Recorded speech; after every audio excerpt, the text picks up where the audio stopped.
किसान भाइयों, मैं नितिन फिर से हाजिर हूँ आपके अपने चैनल नितिन देओल में।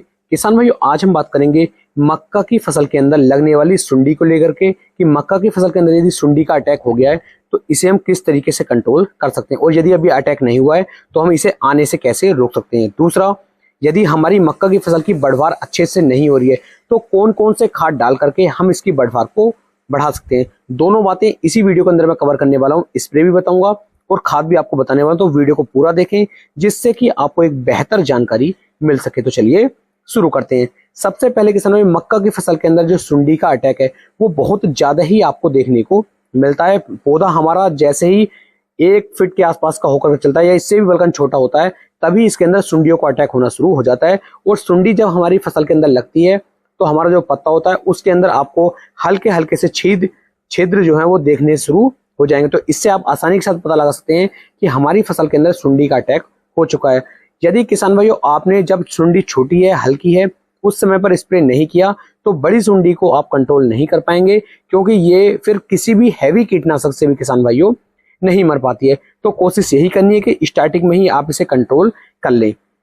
दूसरा, जब किसान भाइयों हमारी फसल के अंदर सुंडी का अटैक हो जाता है तो फसल पीली पड़नी शुरू हो जाती है और इसकी जो बढ़वार है वो बिल्कुल ही कम हो जाती है। बहुत अच्छी तरीके से जो पैदावार है हमारी आने वाली थी वो पैदावार फिर हमें देखने को नहीं मिलती है।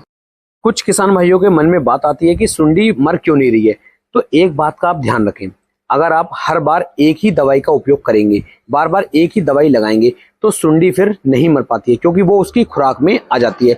तो हर बार आपको एक काम करना है। अगर मान लीजिए इस समय आपने एक कीटनाशक लगाया तो दूसरी बार आपको बी कीटनाशक लगाना होगा। सेम टेक्निकल सेम कीटनाशक को यदि आप बार बार लगाएंगे तो कोई भी फायदा आपको देखने को नहीं मिलेगा। तो हर बार जब भी आप स्प्रे करें पिछली दवाई को ना लगाएं, दूसरी अलग दवाई लगाएं और उसकी पोटेंसी भी थोड़ी सी बढ़ी हुई लें, उसकी मात्रा भी थोड़ी सी बढ़ाकर ही आप उपयोग में लाएं। सबसे पहला जो हम यहाँ पर कीटनाशक ले सकते हैं वो आपको लेना है इमामेक्टिन बेंजोएट, जो आप 120 ग्राम प्रति एकड़ के हिसाब से किसान भाई आपको लेना है। यानी कि इमामेक्टिन बेंजोएट की मात्रा 120 ग्राम प्रति एकड़ के हिसाब से लीजिए। और इसके अंदर किसान भाई आप जो हमारा डेल्टा मैथ्रिन आता है 150 ml की मात्रा, इसकी भी आप इसी के अंदर मिक्स करके यदि आप इसका स्प्रे करेंगे तो जो सुंडी का अटैक है वो किसान भाई बहुत अच्छी तरीके से कंट्रोल हो जाएगा। फिर आपकी फसल के ऊपर सुंडी नहीं लगेगी।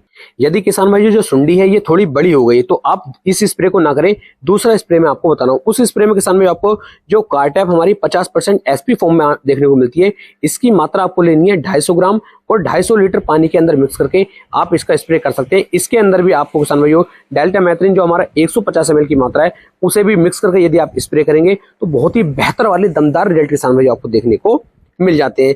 यदि किसान भाइयों आप इन स्प्रे को भी नहीं करना चाहते तो आप इसके अंदर कोराजन का इस्तेमाल भी कर सकते हैं, क्योंकि सुंडी पर बहुत अच्छा रिजल्ट निकाल कर देती है।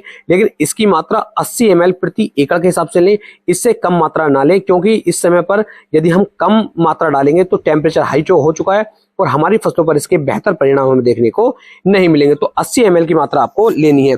अब बात करते हैं बढ़वार की। फसल यदि पीली हो रही है, बढ़वार अच्छे से नहीं हो रही है तो कौन कौन से खाद की कितनी कितनी मात्रा हमें इसके अंदर लेनी है। तो इसके लिए किसान भाइयों आपको यूरिया की मात्रा लेनी होगी 40 किलोग्राम प्रति एकड़ के हिसाब से। इससे ज्यादा मात्रा ना लें, 40 किलोग्राम की मात्रा बहुत ही अच्छी मात्रा है। इस मात्रा से आपकी फसल अच्छी तरीके से बढ़वार करनी शुरू कर देगी। इसके अंदर किसान भाइयों आपको जिंक सल्फेट भी मिलाना है, और जिंक सल्फेट जो हमारा 33% में आपको देखने को मिलता है, इसकी मात्रा 4 से लेके 5 किलोग्राम प्रति एकड़ के हिसाब से मिक्स करके आप इस पे उपयोग करेंगे, इसका बिखराव करेंगे तो बेहतर परिणाम आपको देखने को मिल जाएंगे। तीसरे खाद के रूप में किसान भाइयों इसी के अंदर आपको सल्फर भी मिलानी होगी। सल्फर जो हमारी पाउडर फॉर्म में देखने को मिलती है 3 किलोग्राम प्रति एकड़ के हिसाब से आप लेकर के इसका भी छिड़काव अपने मक्का की फसल के अंदर आप करवाइए। बहुत बेहतर अच्छे रिजल्ट आपको देखने को मिल जाएंगे। इस खाद का जो आपको उपयोग करना है वो 40 से 45 दिन की जब हमारी मक्का की फसल होती है और बढ़वार अच्छे से नहीं हो रही होती है, फसल पीली पड़ रही होती है, उस समय पर आप इसका उपयोग कर लीजिए। बहुत अच्छे वाले रिजल्ट आपको देखने को मिलेंगे। कुछ किसान भाई यहाँ पर सोच रहे होंगे जो हमने स्प्रे बताए यदि इन स्प्रे के अंदर हम अपना कोई बढ़वार वाला स्प्रे मिला सकते हैं या फिर नहीं मिला सकते। तो जैसा कि पहला स्प्रे बताया था इमामेक्टिन बेंजोएट और इसका हमारा डेल्टा मैथ्रिन का, इसके अंदर यदि आप चाहें तो चिलेटेड जिंक का मिक्स करके स्प्रे कर सकते हैं, कोई भी दिक्कत नहीं आएगी। लेकिन इन कीटनाशक के अंदर यदि आपको कोई भी माइक्रोन्यूट्रिएंट्स या कुछ भी डालना है तो वो चिलेटेड फॉर्म वाला आप डालें। सादा डालेंगे तो ये घोल फट जाएगा। चिलेटेड वाला यदि आप डालते हैं तो कोई भी नुकसान नहीं होगा।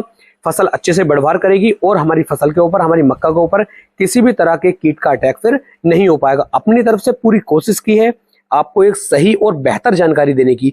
यदि वीडियो थोड़ी भी पसंद आई हो तो कमेंट करें, लाइक करें और चैनल को सब्सक्राइब करना बिल्कुल भी ना भूलें। फिर मिलेंगे एक नई वीडियो में, तब तक के लिए मेरे सभी प्यारे किसान भाइयों को राम राम जी।